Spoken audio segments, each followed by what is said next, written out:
देखिए, हम इस समय खड़े हैं रामनगर के ग्राम तेलीपुरा स्थित फ्रेंड्स कॉलोनी में, जहाँ एक बहुत ही पर्यावरण प्रेमी हैं डॉक्टर शाहिद, जो कि नेत्र रोग विशेषज्ञ है। उन्होंने आज जानकारी दी है कि उनके घर के सामने एक बगीचे में खाली प्लॉट है, जहाँ अज्ञात लोगों द्वारा पिछले 2 दिन पूर्व आम के हरे वृक्षों का कटान रात्रि में किया जा रहा था। उन्होंने कहा जब इसकी भनक उन्हें लगी तो वो अपने घर से बाहर आए तो आरियन से पेड़ काटने की उन्होंने मौके पर देखा। उन्होंने टोका तो उन्होंने कहा कि कुछ लोग मौके से भाग गए और टहनियाँ कटी हुई हैं। हालांकि जो है बताएं आपको कि रामनगर के कुछ ग्रामीण क्षेत्रों को सरकार ने फल पट्टी क्षेत्र घोषित किया है, जहां फलदार वृक्षों का कटान पूरी तरह प्रतिबंधित है। लेकिन उसके बाद भी संबंधित विभागों की उदासीनता के कारण लगातार इन प्रतिबंधित क्षेत्रों में फलदार वृक्षों का कटान जारी है।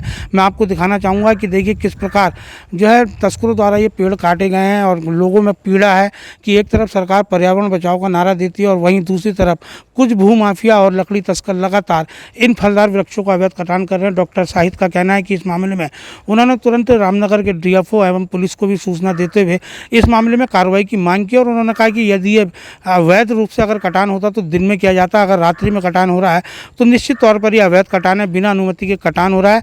और लगातार उन्होंने लोगों से जो पर्यावरण प्रेमी उनसे भी अपील की है, वहीं अधिकारियों से भी ऐसे मामलों में संज्ञान लेते हुए दोषियों के खिलाफ कार्रवाई की मांग की है। अब देखना है कि जो पर्यावरण प्रेमी है डॉक्टर शाहिद की, उनकी शिकायत पर सरकार और संबंधित विभाग के अधिकारी कितना संज्ञान लेते हैं या फिर इसी तरह लगातार ये फलदार वृक्षों का कटान जारी होता रहेगा। रामनगर से राजीव अग्रवाल के साथ कैमरामैन बंटे अरोड़ा, सुरागी लाल न्यूज।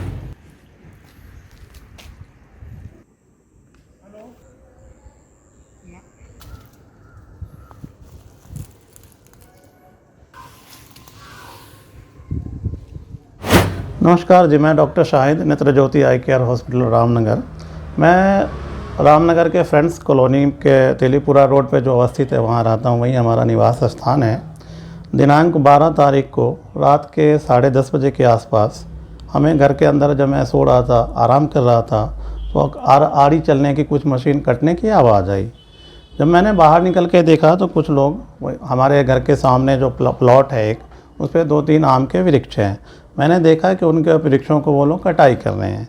तो मैंने उनको ऑब्जेक्शन किया कि भाई आप लोग ये क्यों कटाई कर रहे हो, ये तो पर्यावरण के लिए बहुत ज़रूरी है, आप लोग रात में क्यों अवैध काम कर रहे हो। तो वो लोग वहाँ से मौके से भाग गए। भागने के फिर मैंने अगले दिन कोतवाल साहब को भी इसकी फ़ोन पे सूचना दी और अभी भी आप जा कर के देखेंगे कि वहाँ पे जो पेड़ की टहनियाँ वगैरह जो कटी हुई है मौके पे अभी भी उपस्थित है। इस संबंध में मैंने डीएफओ साहब रामनगर को भी ईमेल के द्वारा अवगत कराया है कि कृपया इस मामले में उचित संज्ञान लिया जाए और इन फलदार वृक्षों की अवैध कटाई को रोका जाए।